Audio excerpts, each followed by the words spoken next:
નમસ્કાર વિદ્યાર્થી મિત્રો, લાસ્ટ લેક્ચરમાં આપણે જોયું ફલન અને ગર્ભસ્થાપન. તેમાં જોયું ફલનની ઘટના અંડવાહિનીમાં તુંબિકા અને સંયોજકના જોડાણ સ્થાને થતી હતી, અથવા જેને આપણે કહેતા હતા એમ્પ્યુલા ઇથમસ જોડાણ સ્થાન. બરાબર, જ્યાં એક બાજુથી શુક્રકોષ અને બીજી બાજુથી અંડકોષ આવે અને તે બંને જ્યારે એક સાથે જોડાય તો ફલનની ઘટના થતી હતી. બરાબર, ત્યારબાદ ફલિતાનું નિર્માણ થતું, તેમાંથી 2 કોષો, 4, 8, 16 આમ સમવિભાજન દ્વારા અનેક કોષોનું નિર્માણ થતું, જેમાં ખાસ અગત્યનું હતું 8 થી 16 કોષીય અવસ્થા, જેને શું કહેતા? મોરુલા ગર્ભ. ત્યારબાદ ગર્ભકોષ્ઠ કોથળી. ત્યારબાદ આપણે અંડકોષની રચના જોયેલી, તેની અંદર પેરીવિટેલિન જે છે અવકાશ હોય, વિટેલિન વચ્ચે જે છે જથ્થો જોવા મળતો હતો. બરાબર, પેરીવિટેલિન અવકાશ, આ બધી રચના આપણે અભ્યાસ કર્યો. ત્યારબાદ ગર્ભસ્થાપનમાં જોયું તો ગર્ભકોષ્ઠ કોથળીના બહારની તરફ જે કોષો રચાતા તેને આપણે ગર્ભકોષ્ઠી કોષો, પોષક કોષો તરીકે ઓળખતા હતા, અને અંદરની તરફ અંતઃકોષ સમૂહ જે ભ્રૂણ માટે જવાબદાર હતો. તો હવે ફલન અને ગર્ભસ્થાપનથી આગળ વધીએ અને જોઈએ ગર્ભાવસ્થા અને ગર્ભીય વિકાસ. બરાબર, હવે ગર્ભાવસ્થા અને ગર્ભીય વિકાસની અંદર સૌપ્રથમ ગર્ભસ્થાપન પછી જે પોષક કોષો હોય, પોષક કોષો ક્યાં હતા? તો ગર્ભકોષ્ઠ કોથળીની બહારની તરફ. બરાબર, તો એ પોષક કોષો પર આંગળી જેવા પ્રવર્ધો જે છે વિકાસ પામે છે, જેને કહેવાય છે જરાયુજ અંકુર અથવા કોરિયોનિક વિલી તરીકે ઓળખવામાં આવે છે. બરાબર, કઈ જગ્યાએથી? પોષક કોષો ઉપરથી, અને પોષક કોષો ક્યાં હોય? ગર્ભકોષ્ઠ કોથળીના ઉપરની તરફ આવરણ રચતા હોય, જેને ગર્ભકોષ્ઠ કોષો, પોષક કોષો તરીકે આપણે ઓળખતા હતા.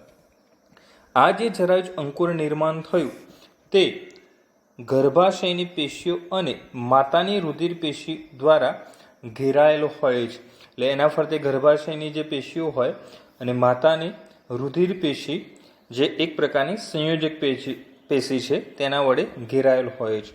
હવે જરાયુ એટલે શું?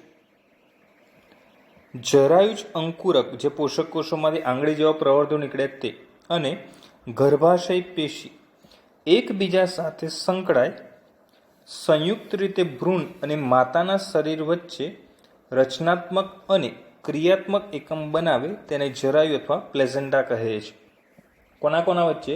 જરાયુજ અંકુરક કે જે શું છે? પોષક સ્તરની આંગળીમય પ્રવર્ધમય રચના, અને બીજું કયો ભાગ? ગર્ભાશય પેશી. બરાબર, તો આ બે જ્યારે જોડાય અને સંયુક્ત રીતે કોના કોના વચ્ચે? ભ્રૂણ અને માતાના શરીર વચ્ચે કયા પ્રકારનો એકમ?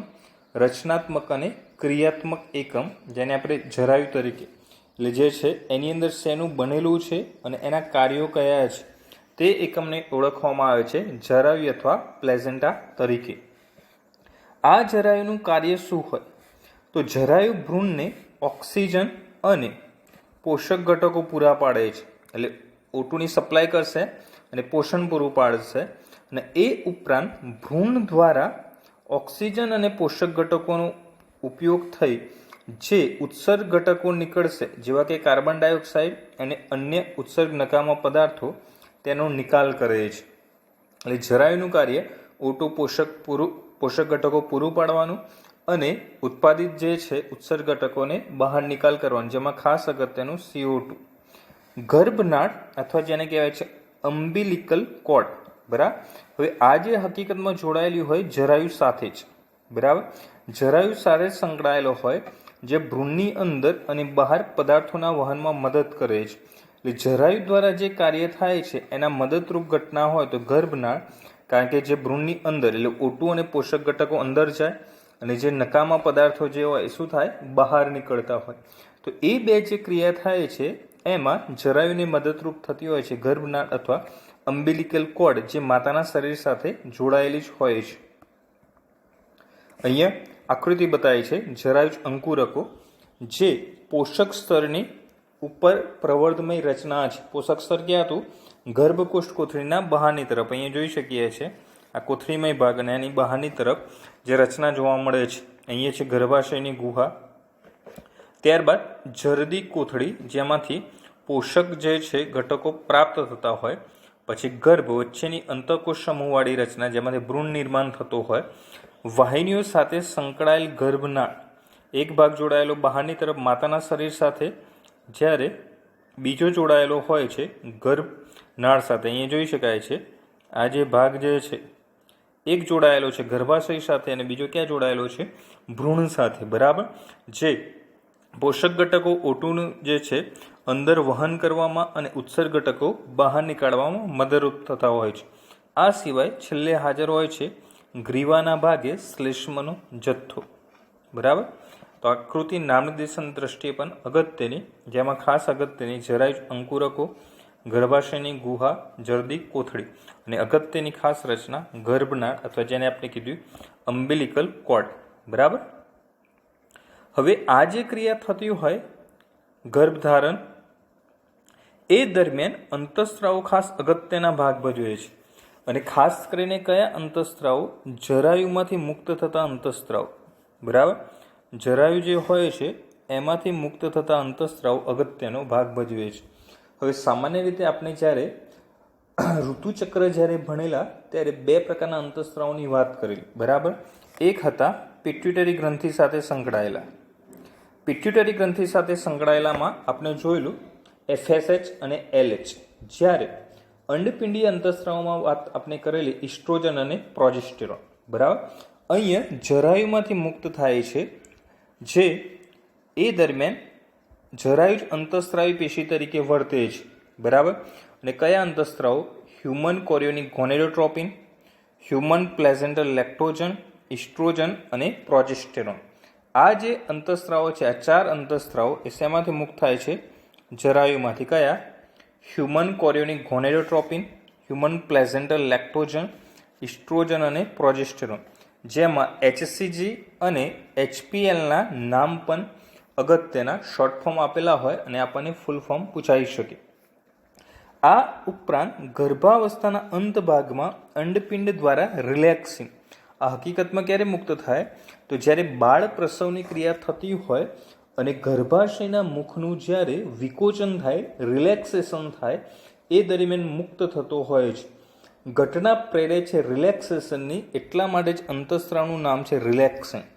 બરાબર. એટલે ગર્ભાવસ્થાના અંત ભાગમાં બાળ પ્રસવની ક્રિયા દરમિયાન. હવે આ ચાર અંતઃસ્ત્રાવો એવા છે, ત્રણ અંતઃસ્ત્રાવો જે માત્ર ગર્ભાવસ્થા દરમિયાન જ ઉત્પન્ન થાય છે, ખાસ અગત્યના HCG, HPL અને રિલેક્સિન. જ્યારે ઇસ્ટ્રોજન પ્રોજેસ્ટેરોન તો શું છે, વચ્ચે પણ શરૂ હોય છે, માસિક ચક્ર દરમિયાન પણ આપણે જોયેલું તે મુક્ત થતા હતા. પરંતુ HCG, HPL અને રિલેક્સિન તે માત્ર ગર્ભાવસ્થા દરમિયાન જ મુક્ત થાય છે. ફરીથી ફૂલ ફોર્મ હ્યુમન કોરિયોનિક ગોનેડોટ્રોપિન અને HPLનું હ્યુમન પ્લેઝેન્ટલ લેક્ટોજન. બરાબર. ત્રીજો છે રિલેક્સેશન પરથી રિલેક્સિન. માત્ર કઈ અવસ્થા દરમિયાન? ગર્ભાવસ્થા દરમિયાન જ. બરાબર.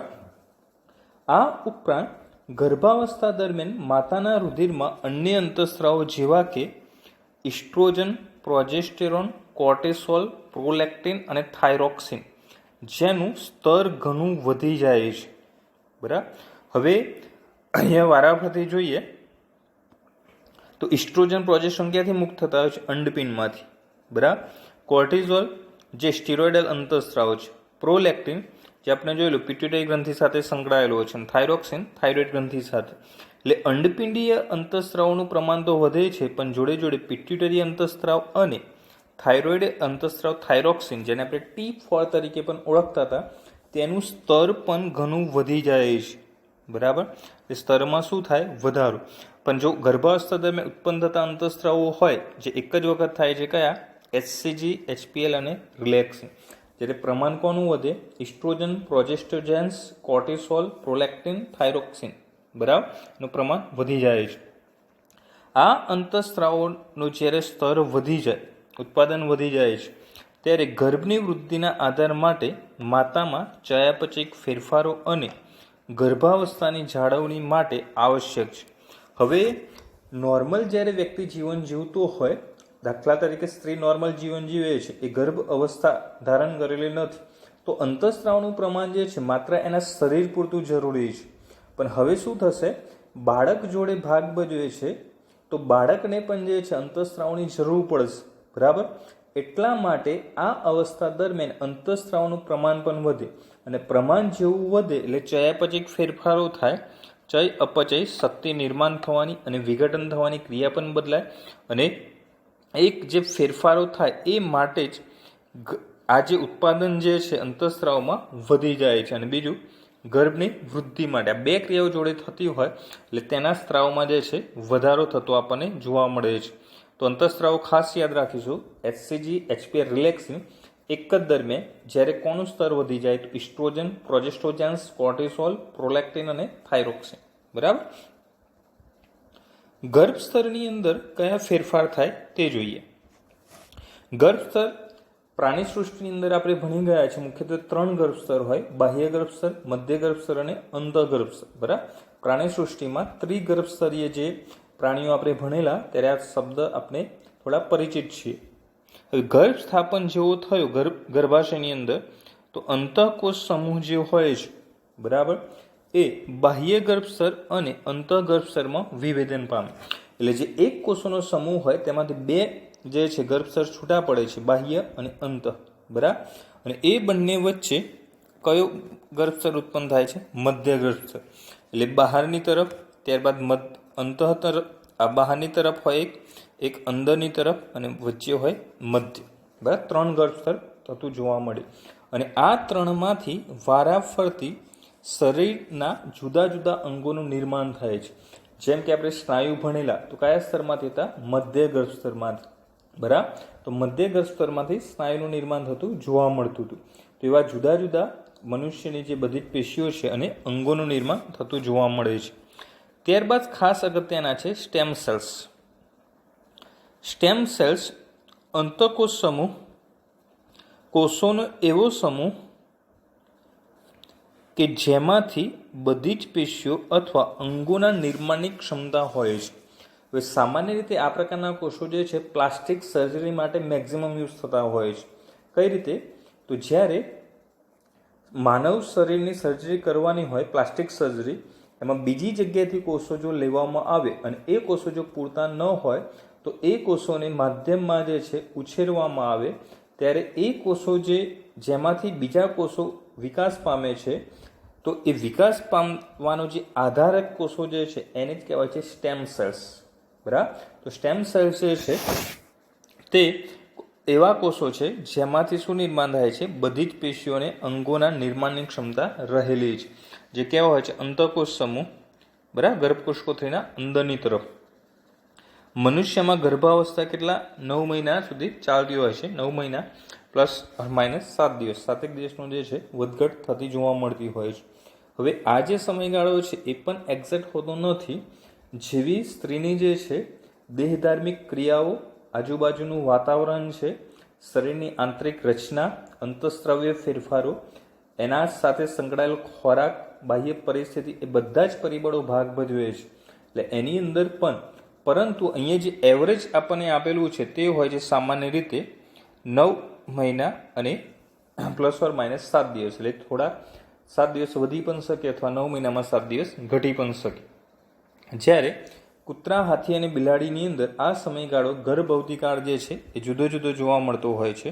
કૂતરાની અંદર 63, બિલાડીમાં વધુ 624 અને ત્યારબાદ બિલાડીમાં 63 દિવસનો સમયગાળો આપણને જોવા મળે છે. આ ઉપરાંત બીજા જુદા જુદા સજીવોમાં પણ સમયગાળો જુદો જુદો હોય. જેમ કે હાથીમાં વધુ જોવા મળતો હોય. જેવું પ્રાણી હશે એ પ્રમાણે એની અંદર જે છે સમયગાળો આપણને જોવા મળતો હોય છે. બરાબર. તો આ ખાસ અગત્યનું કઈ રીતે ભાગ ભજવે છે તે.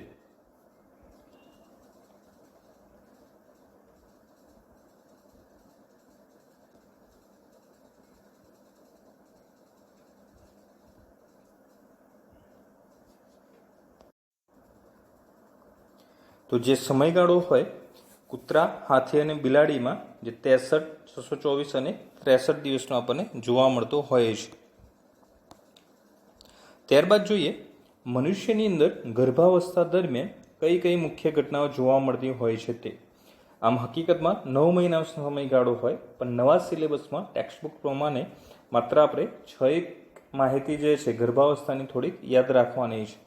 જેની અંદર ફર્સ્ટ મહિનો હોય તે દરમિયાન ભ્રૂણનું જે છે એ હૃદય નિર્માણ પામે છે. બરાબર. પ્રથમ મહિનાની અંદર ભ્રૂણના હૃદય નિર્માણની ઘટના થશે અને તે સ્ટેથોસ્કોપ દ્વારા હૃદયનો અવાજ ધ્યાનથી સાંભળી શકાય છે. એટલે હૃદય નિર્માણ પામ્યું છે તે શેના આધારે કહી શકાય? તો વૃદ્ધિ પામતા ગર્ભની નિશાની સ્ટેથોસ્કોપની મદદથી હૃદયનો અવાજ ધ્યાનથી આપણે સાંભળી શકીએ, જેના આધારે કહી શકાય હૃદય નિર્માણ પામ્યું છે. ધબકારાનો અવાજ સ્ટેથોસ્કોપમાં સાંભળી શકાશે. બરાબર. બીજું છે, ગર્ભમાં ઉપાંગો અને આંગળીઓ વિકાસ પામે છે. હાથ પગ અને આંગળીઓનો વિકાસ થશે. ત્રીજો મહિનો 12 અઠવાડિયા સમયગાળાની અંદર અંગતંત્રો મોટાભાગે નિર્માણ થઈ ગયા હોય. પાચન છે, શ્વસન છે, પરિવહન તંત્ર છે, ઉત્સર્જન અને ઉપાંગો અને બાહ્ય જનનાંગો સારી રીતે વિકસેલ હોય છે. એટલા માટે આપણે જ્યારે ચેપ્ટર 4 ભણીશું પ્રાજનનિક શ્વાસ, તો તેની અંદર એક ટેકનિક, એક થિયરી આપણે ભણવાની છે, મેડિકલ ટર્મિનેશન ઓફ પ્રેગ્નન્સી, એટલે કે કૃત્રિમ રીતે ગર્ભપાત. કે જે લોકો બાળક ઈચ્છતા ન હોય અથવા પોતાનું મનપસંદ બાળક ઈચ્છતા ન હોય ત્યારે એનો જે ગર્ભ ત્યાગ કરાવતા હોય, તો એ કઈ રીતે કરાવતા હોય છે? તો એ 3 મહિનાના અંતે. કેમ? કારણ કે 3 મહિનાનો જ્યારે વિકાસ થાય ત્યારે બાહ્ય જનનાંગો નિર્માણ થઈ ગયા હોય, એટલે જેના દ્વારા ખબર પડી જાય કે નિર્માણ થતી સંતતિ જે છે એ નર છે કે માદા છે. બરાબર.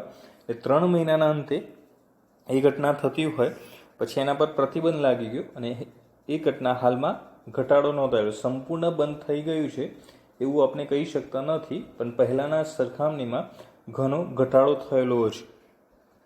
5મા મહિના દરમિયાન ગર્ભનું ફર્સ્ટ ટાઈમ હલનચલન મૂવમેન્ટ થતી જોવા મળે અને માથા ઉપર વાળનું નિર્માણ થતું જોવા મળે છે. બરાબર. 6ઠ્ઠા મહિનાની અંદર શરીર એકદમ સૂક્ષ્મ વાળ રૂવાટી વડે ઘેરાય, આંખના પોપચા અલગ થાય અને પાંપણોનું નિર્માણ થાય.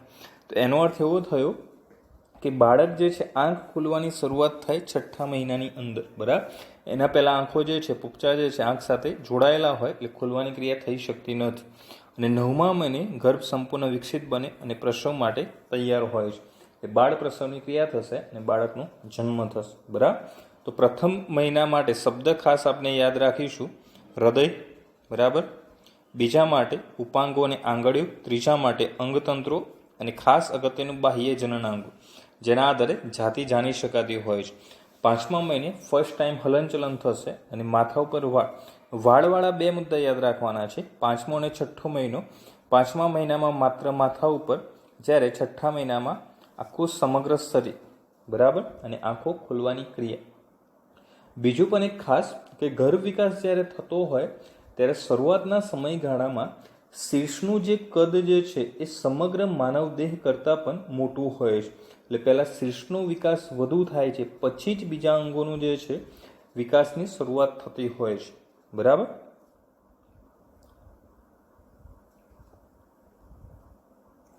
અને ત્યારબાદ જોઈએ નાનકડો ટોપિક, પ્રસૂતિ અને દુગ્ધ સ્ત્રાવ, અથવા જેને કહેવાય છે પાર્ટ્યુરેશન એન્ડ લેક્ટેશન અથવા લેબર એન્ડ લેક્ટેશન. બરાબર. મનુષ્યનો ગર્ભાવસ્થાનો સરેરાશ સમયગાળો 9 મહિના હોય છે, અથવા ગર્ભધારણ તેને ઓળખવામાં આવે છે. ગર્ભાવસ્થા અથવા ગર્ભાધાન સમય અથવા ગર્ભ અવધિકાળ અથવા ગર્ભધારણકાળ, આ બધાનો એક જ અર્થ થશે, જેને અંગ્રેજીમાં ગેસ્ટેશન પીરિયડ તરીકે આપણે ઓળખીએ છીએ. હવે આ અવસ્થાને અંતે ગર્ભાશય શક્તિશાળી સંકોચનો પ્રેરે, જેને કારણે ગર્ભનો બહાર નિકાલ અથવા પ્રસવ થાય છે. ચલો હવે યાદ કરો, ગર્ભાશયનું કયું સ્તર ગર્ભાશયનું શક્તિશાળી સંકોચન પ્રેરવા માટે જવાબદાર હતું? બરાબર. યાદ કરો, થોડીક હિન્ટ કે જે અરેખિત અને સરળ સ્નાયુનું બનેલું હતું. કયું હતું? બરાબર, એ જ મધ્ય ગર્ભસ્તર. બરાબર. તો મધ્ય ગર્ભસ્તર જે છે સંકોચન માટે જવાબદાર હતું, જ્યારે ઋતુચક્ર સાથે કયું સંકળાયેલું હતું? એન્ડોમેટ્રિયમ. બરાબર, અંતઃ ગર્ભસ્તર. આ જે ક્રિયા થતી હોય બાળકના જન્મની અથવા ગર્ભ શરીરમાંથી બહાર આવવાની ક્રિયા, તે ક્રિયાને પ્રસૂતિ તરીકે આપણે ઓળખીએ છીએ, અથવા પાર્ટ્યુરેશન. આ હકીકતમાં ચેતા અંતઃસ્ત્રાવી પદ્ધતિ દ્વારા પ્રસૂતિ પ્રેરાય છે. બરાબર. ચેતાઓ પણ ભાગ ભજવે અને અંતઃસ્ત્રાવો પણ ભાગ ભજવે છે. અને આ માટેના જે સંકેતો જે હોય છે એ સંપૂર્ણ વિકસિત ગર્ભમાંથી ઉત્પન્ન થાય છે. હવે આ ઘટના ખાસ અગત્યની છે. સામાન્ય રીતે આપણે એવું વિચારતા હોય કે માતાની અંદર જ બધા ફેરફારો થાય અને નિકાલ થાય, એ વાત જે છે સાચી જ, પરંતુ ગર્ભ નિકાલ જ્યારે થવાનો હોય ત્યારે જે સંદેશાઓ જે ઉત્પન્ન થાય એ હકીકતમાં ક્યાંથી ઉત્પન્ન થાય છે? જે ફૂલ ડેવલપમેન્ટ એમ્બ્રિયો જે હોય, સંપૂર્ણ વિકસિત ગર્ભ હોય તેમાંથી, બરાબર. તેની સાથે જે જોડાયેલું હોય જરાયુ, જેના મદદથી ગર્ભ અને માતાનું ગર્ભાશય જોડાયેલું હોય, તો જરાયુના અંતઃસ્ત્રાવો દ્વારા હળવા ગર્ભાશયના સંકોચન પ્રેરાય, જેને સંયુક્ત ગર્ભ નિકાલની પરાવર્તિત ક્રિયા ફિટલ ઇજેક્શન રિફ્લેક્સ તરીકે જેને ઓળખવામાં આવે છે. હવે પરાવર્તિત અથવા પરાવર્તિત ક્રિયા શા માટે? કારણ કે ગર્ભમાંથી સંદેશો આવ્યો પછી એને રિફ્લેક્સ આપ્યો છે, બરાબર. ડાયરેક્ટ રિફ્લેક્સ આપ્યો નથી. ગર્ભમાંથી સંદેશો આવ્યો, જરાયુ દ્વારા ગર્ભાશયમાં ગયો અને ગર્ભાશય પછી એને પાછો સંદેશો આપ્યો છે. એટલા માટે તેને કહેવાય છે ગર્ભ નિકાલની પરાવર્તિત ક્રિયા, ફિટલ ઇજેક્ટ રિફ્લેક્શન, બરાબર. અને આ સમગ્ર પ્રક્રિયા માતાની પિટ્યુટરી ગ્રંથિમાંથી ઓક્સિટોસિનના સ્ત્રાવ દ્વારા થતી હોય છે. હવે આપણે જોયું કે મધ્યગર્ભસ્થ સંકોચન પ્રેરે છે, બરાબર. પણ એ સંકોચન જે છે પ્રેરવવાનું કાર્ય કોણ કરાવે? ઓક્સિટોસિન. તો ઓક્સિટોસિન જે છે એ ગર્ભાશયના સ્નાયુ પર અસર કરે, ખાસ કરીને મધ્યગર્ભસ્તરના સ્નાયુ, અને તેનું શક્તિશાળી સંકોચન પ્રેરે, જેના બદલામાં ઓક્સિટોસિનનો વધુ સ્ત્રાવને ઉત્તેજે. હવે ઓક્સિટોસિનનો સ્ત્રાવ જે છે અહીંયા ખાસ અગત્યનો છે. જેટલું વધુ સ્નાયુ પર અસર થાય અને જેટલું એ સંકોચન પ્રેરે એટલો એનો સ્ત્રાવ વધે, બરાબર.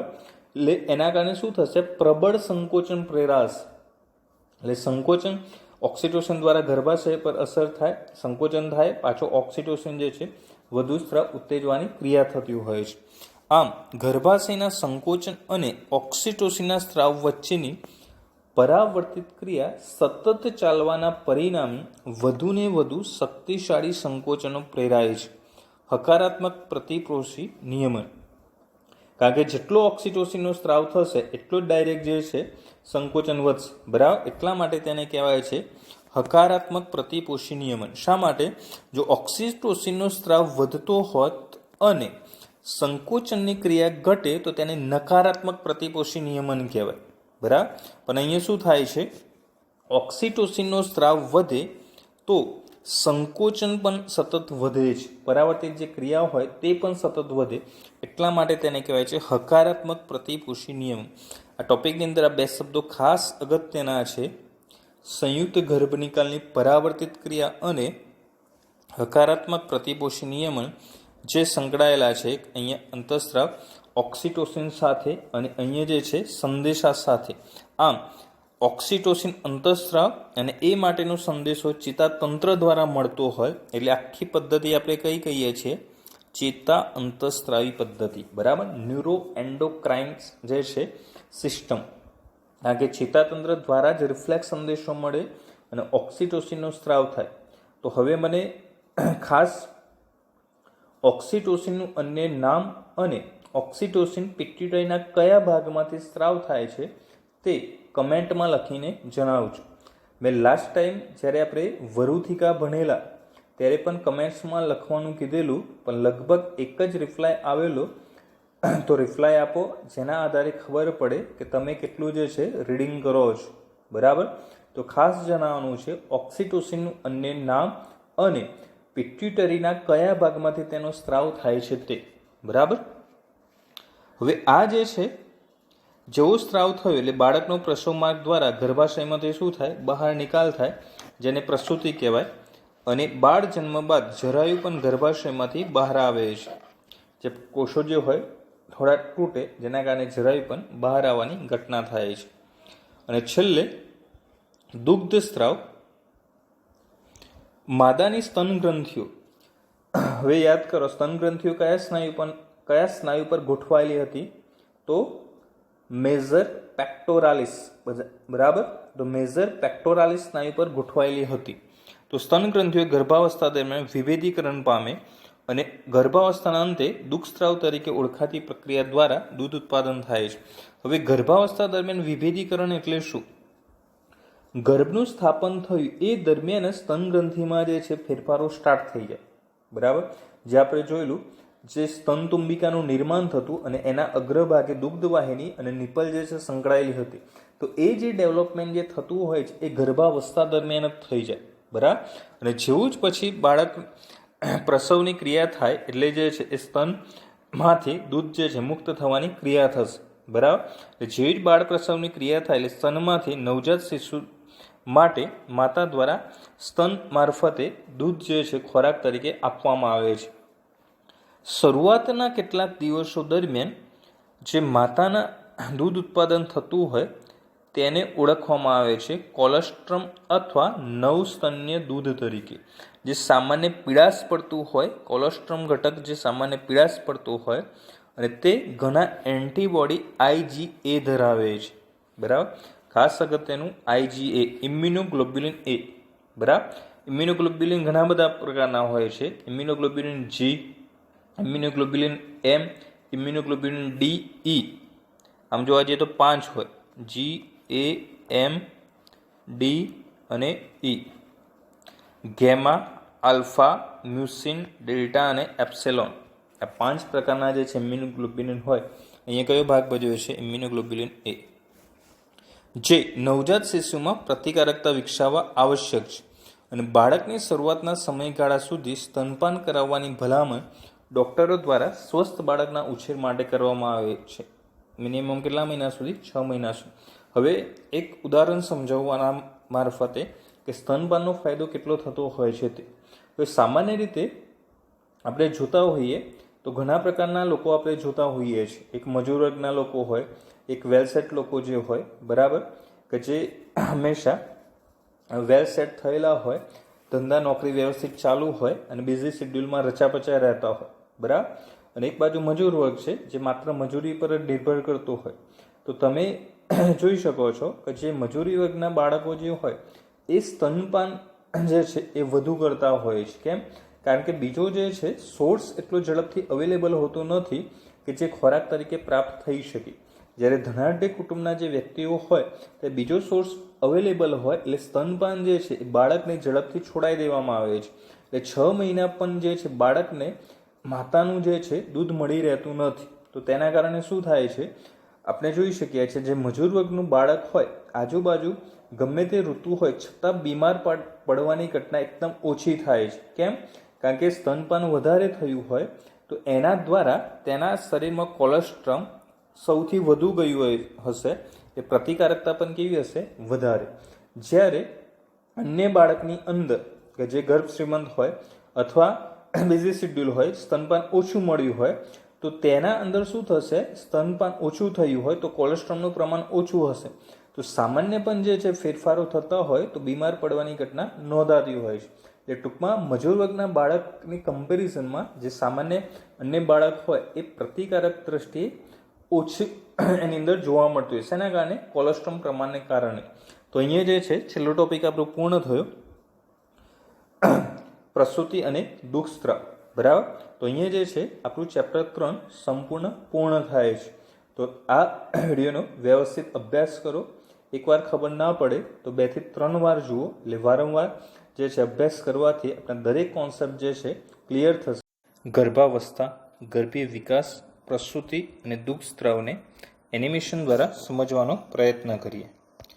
કોઈપણ દંપતી માટે બાળકના માતા પિતા બનવું એ ખૂબ જ અગત્યની ઘટના છે અને ખૂબ જ આનંદ પામનારી ઘટના છે, જેની અંદર ફલિતાંડમાંથી વિખંડનીય ઘટનાઓ દ્વારા ગર્ભકોષ્ઠી ખંડો બનતા હોય છે, જે આપણે ફલન અને ગર્ભ સ્થાપનમાં જોયેલું. આ ગર્ભ દ્વારા નિર્માણ થતા ગર્ભકોષ્ઠી કોષો જે હોય અને તેના ફરતે ત્યારબાદ નિર્માણ થતું હોય છે ગર્ભકોષ્ઠ કોથળી, જેની અંદર એક પોલાન હોય છે, અંતઃકોષ સમૂહ હોય છે. આ ગર્ભકોષ્ઠ કોથળી આપણે જોયેલું ફલન અને ગર્ભ સ્થાપનમાં કે જે ગર્ભાશયની અંદરની જે દિવાલ હોય છે તેની અંદર સ્થાપન પામે ત્યારે ગર્ભધારણ અથવા પ્રેગ્નન્સીની શરૂઆત થઈ એવું આપણે કહીએ છીએ, બરાબર. ગર્ભકોષ્ઠ કોથળી જે હોય તેની પર આવેલા પોષક કોષો જે હોય છે તેના ઉપર એ પોષક કોષો વધુ વિભાજન પામે છે અને ગર્ભાશયની અંદર પ્રવેશ પામે. ત્યારબાદ પોષક કોષો ઉપરથી જ આંગળીના પ્રવર્ત જેવી રચના નિર્માણ થતી હોય છે, જેને જરાયુજ અંકુરક તરીકે ઓળખવામાં આવે છે, જેને કોરિયોનિક વિલી પણ કહે છે. બરાબર. આ જે આંગળી જેવા પ્રવર્ત જે હોય છે જરાયુજ અંકુરક, તે જોડાતા હોય છે ગર્ભાશય, માતાના ગર્ભાશયની પેશી સાથે અને નિર્માણ થાય છે જરાયુ. એ જરાયુમાં બે ભાગ હોય, એક જે હોય છે જરાયુજ અંકુરક અને બીજું હોય ગર્ભાશયની પેશી, જેની અંદર ગર્ભનો જે છે વિકાસ થાય. અંતઃકોશ સમૂહ દ્વારા ગર્ભનો વિકાસ થાય. આ જે છે જરાયુ નિર્માણની વિવિધ અવસ્થાઓ છે. અંતઃકોશ સમૂહ જે હોય છે, જે ભ્રૂણના વિવિધ પ્રકારના ગર્ભ સ્તરો ધરાવતું હોય છે, જેમાંથી જુદા જુદા અંગો વિકાસ પામે. સૌથી બહારની તરફ બાહ્ય ગર્ભ સ્તર, પછી મધ્ય ગર્ભ સ્તર અને અંતઃ ગર્ભ સ્તર. બાહ્ય ગર્ભ સ્તર જે હોય છે તેમાંથી એક તંત્ર જેમ કે ચેતાતંત્ર જે હોય છે એ નિર્માણ પામતું હોય છે. બરાબર. અને ચામડી. મધ્ય ગર્ભ સ્તર જે હોય છે એ સ્નાયુ, હૃદય અને મૂત્રપિંડના નિર્માણ માટે જવાબદાર છે. અંતઃગર્ભ સ્તર જે છે એ સમગ્ર પાચન તંત્ર સાથે સંકળાયેલું હોય છે.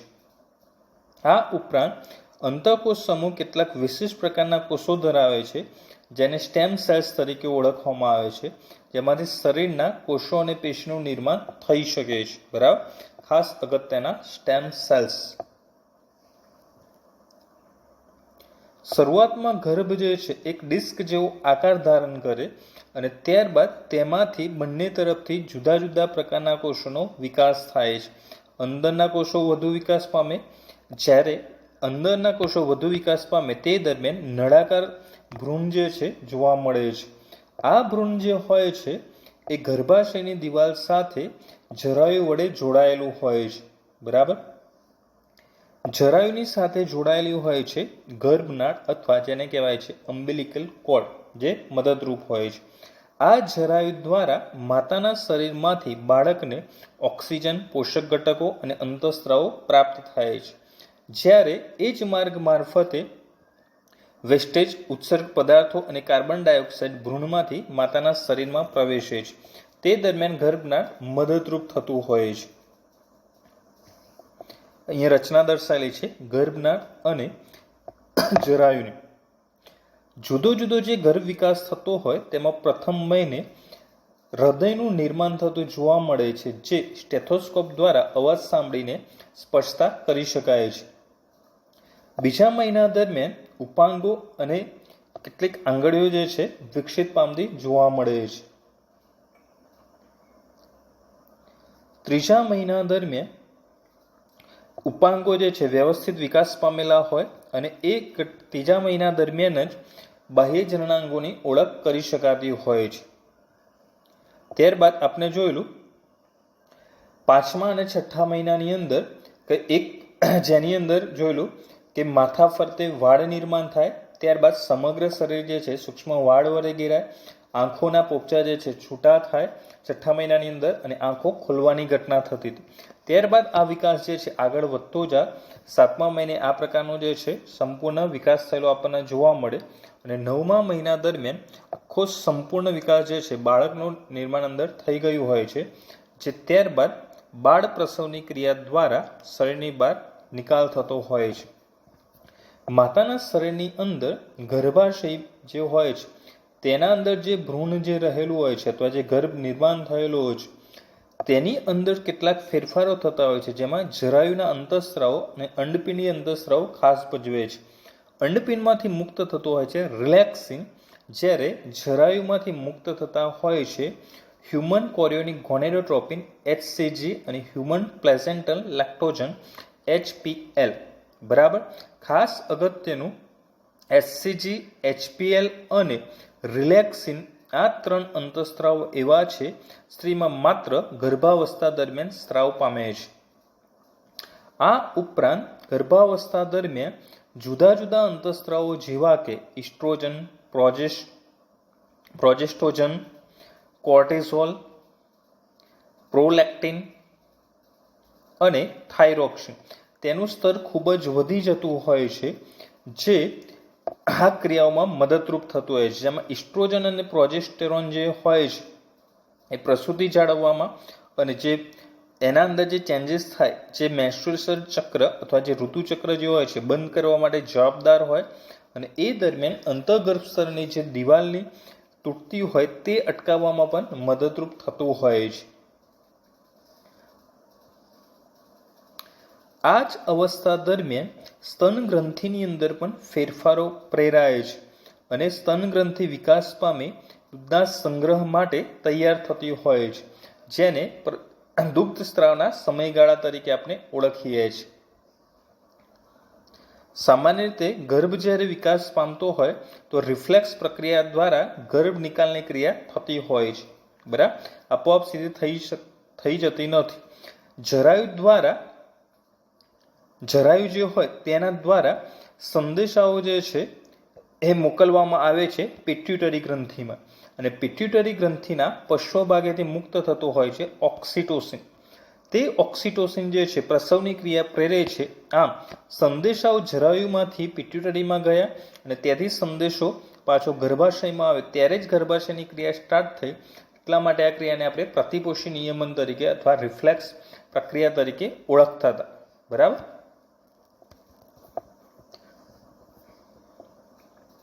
ધીમે ધીમે ઓક્સિટોસિન દ્વારા પ્રબળ સંકોચન પ્રેરાય મધ્યગર્ભ સ્તરનું, અને બાળક જે છે એ ગર્ભાશયના મુખમાંથી શરીરની બહાર જે છે પ્રસવ પામવાની શરૂઆત થાય છે, અને ધીમે ધીમે આ રીતે રોટેશન પામી બાળક જે છે શરીરની બહાર આવે છે. આ ઘટનાને પ્રસૂતિ તરીકે ઓળખવામાં આવે છે, અને તેની સાથે જ જરાયુ પણ માતાના શરીરમાંથી દૂર થવાની ઘટના થાય છે, જે ત્યારબાદ બાળકના શરીર સાથેથી કટ કરી દેવામાં આવે છે.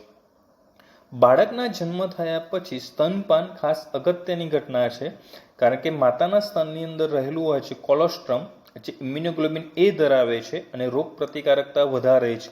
એટલા માટે ડૉક્ટરની સલાહ અનુસાર મિનિમમ 6 મહિના જે છે સ્તનપાન કરાવવું જરૂરી છે, જેથી બાળકની રોગ પ્રતિકારકતા શક્તિ વધી શકે.